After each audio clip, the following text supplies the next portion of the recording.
Alright guys, welcome back to VALORANT News. Some big results yesterday in the VCT we're going to dive into today, but also with the premier beta beginning, Untameable Beasts managed to get their first victory on the board. Very much intrigued to your thoughts and all this stuff in the comment section below. Hit the like button if you enjoy. Subscribe if you're new as always, I greatly appreciate it. So first of all, just quickly on the premier beta, there's some updates here from Jeff Lander, what exactly is going on. You can play 2 matches on day 1, then you won't be able to play on Monday. So that's basically how it goes. If you guys aren't aware of this, it's kind of like a face it type thing they're trying to do within the game client itself, where you can find a team of 5, play matches together, and move up your relative skill ceiling ladder. And then if you win, it's kind of like a path to pro idea as well, whereas the best teams get to compete, win prizes, and get noticed on that level. So pretty cool stuff, and it's all beginning over these last couple of days. Let's talk the Pacific region quickly as well. Bit of a weird announcement here actually by the Pacific VCT, saying during the match between T1 and Detonation Gaming, DFM was erroneously granted a 3rd timeout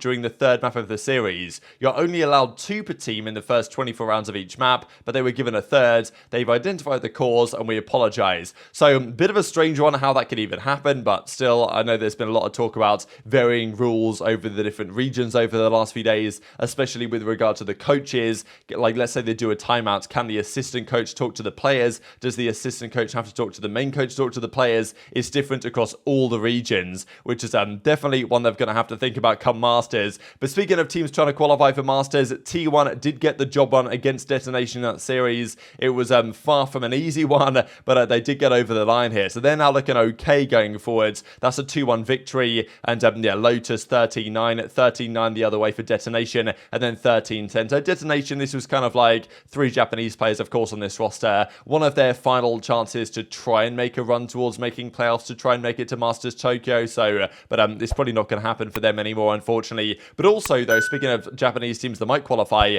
massive victory yesterday for Zeta Division. They take down Team Secret 2-1. This victory should pretty much guarantee their passage through to the playoffs at the very least. So big result for them, 13-9 on split, 13-10 the other way, 13-9. It's a pretty similar series all across the board. Final map Fracture, and that was a big victory. So Team Secret also looking pretty okay, but they're now sitting at 3-3. PaperX 3-2, Zeta 4-2. So they've turned it around lately, have been improving, I would say, and then they sit on 4 wins as other teams do, and it's looking kind of clear with Global Esports, Talent, RRQ, and Detonation looking out of it that these are going to be your 6 teams for playoffs, and then of course Zeta will have a good chance from there, hopefully at least, to make it all the way through to Masters Tokyo and qualify for that. That'd be a good story, of course. Let's talk about the Americas VCT, because man, this was a remarkable series, I thought, between 100 Thieves and NRG. It started off with some interesting rounds. I believe they won 5 of the first 7 rounds, 100 Thieves, and then they won 5 of the next 29 rounds. Like, it was actually absurd,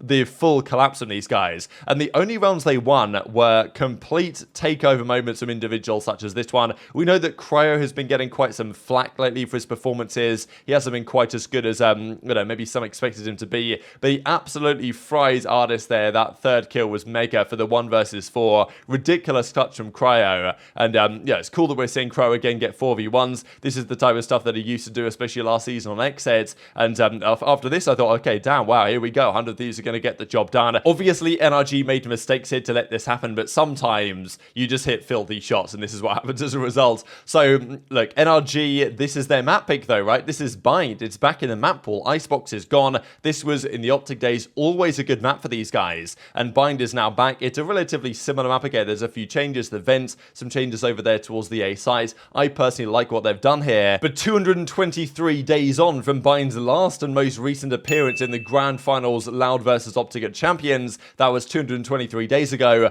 Now it's back again in that series. So NRG will be loving life, the fact that Bind is back in the map pool here, because it's basically the OpTic core, obviously. And they were very good at that map. So good result for NRG game 1, because they run away with it, right? I tuned out, it was 4-2, 5-2 or whatever, and I tuned out a little bit, and then I came back, and all of a sudden NRG had like 9-10 rounds. I was like, they just walked away with that map in the end. And then game 2, Fracture, NRG just completely dominated it. I mean, this is not even competitive, and FNS was making some, like, it didn't seem, honestly, like 100 Thieves strat book really existed. They had a couple of ideas in the first few rounds, and after that, it just full collapse. They had no counters. There was just seemed to be nothing they could do against NRG. FNS completely outcalling Stellar. And this does raise some serious questions, to be honest, on the future of this 100 Thieves lineup, especially because Sean Gares was their coach for some time, and you can argue that whether when they had Sean Gares, were they actually that well prepared? Were they as good as they seemed to be? They did well, though. Of course, they got through the LCQ last year. They made it to champions.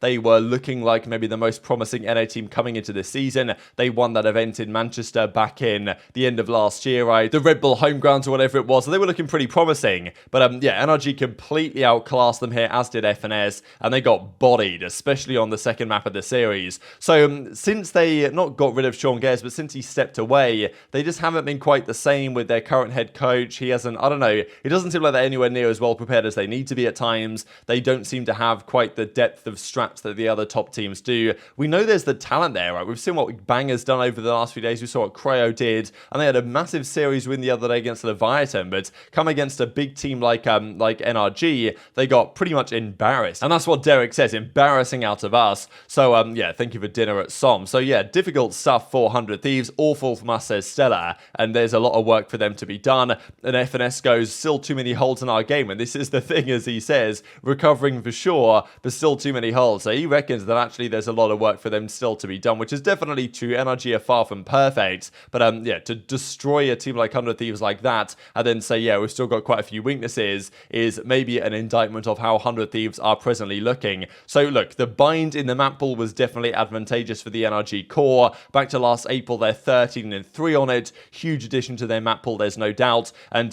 it's kind of funny in a way, because the other day after they got that big series with 100T, they put this out with Nadeshot saying you don't need to learn Chinese anymore. And yeah, a few days later, they got destroyed again. So tough result for 100 Thieves. 2-0, this was honestly a demolition job. Cryo was the only one just about positive over the two maps that they played. 13-7 on bind, but this did not seem like a particularly competitive 13-7, to be honest. It was largely individual moments here, and then Fracture was 13-3. Like, the first side was absolute domination. 100 Thieves got a couple of rounds back. Crashies was unbelievable here. So was Victor, I thought was really impressive. And the head coach, Chet, was giving him a lot of credit for that series result. So what next for 100 Thieves? We'll have a look at how things stack up for them in a second. A quick rotating team. Giving it all we got today. They even did rounds Chet, after took defenders spawn. winning 200, or after waiting 223 days to pick bind again, NRG VALORANT up 1-0. Nice. Let me see this clip really quick.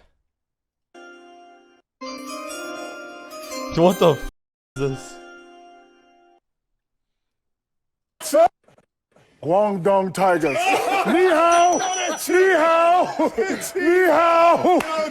Guangdong. Also, Shaq's a investor for NRG. He's been there for a long time. He sometimes randomly just does content for them, which is dope. Kind of the taste, but yeah, they're memeing the get ready to learn Chinese. The other series was MIBR versus Fury. I know there was some discussion here that the crowd wasn't exactly mega, but it's just one of these things that happens, right? I mean, you've got two Brazilian teams playing in North America. There's not going to be a huge amount of fans. I know there was some videos going around of that, but I believe a lot of people were outside for like 100 Thieves signing or something, and we're coming back in for the time the match started, but just kind of how it is, I suppose, to some degree. But anyway, MIBR, they go down to Fury at 2-0, probably an expected result, and it does make you think the other day when Sentinels took down MIBR, how good really was that result? How successful was that? Was it as good as, for example, Cloud9 taking down Furia, which it maybe was not? So a 2-0 versus MIBR for Furia, 13-11 though, and 13-7. So not an absolute demolition job, but still they got the job done, and Furia advanced further in this all-Brazilian clash, and it leaves the standings as follows. So Loud, still the best team, no doubt, 5-0.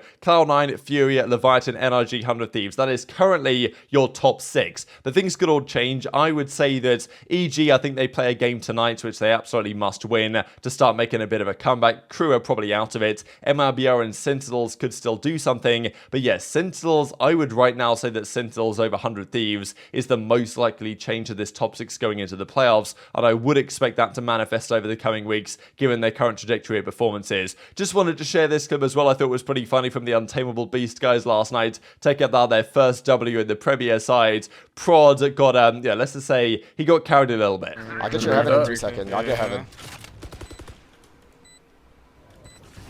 Outdoor. Fall door guy. I got heaven in 3 seconds. I got heaven. One enemy remaining. Nice. We win. We're winners. We're winners. We are winners. That was good. That was very good. Yo, these don't go towards your Last player GenG, right? standing. What the fuck is this? What? Yeah, bro, this goes on the Are VALORANT.GG. these stats gonna be remembered? Oh, fuck. I hope so. So very much enjoyed your thoughts on all this stuff in the comment section below. Hit the like button if you enjoyed. Subscribe if you're new. Take care. And I'll see you next time.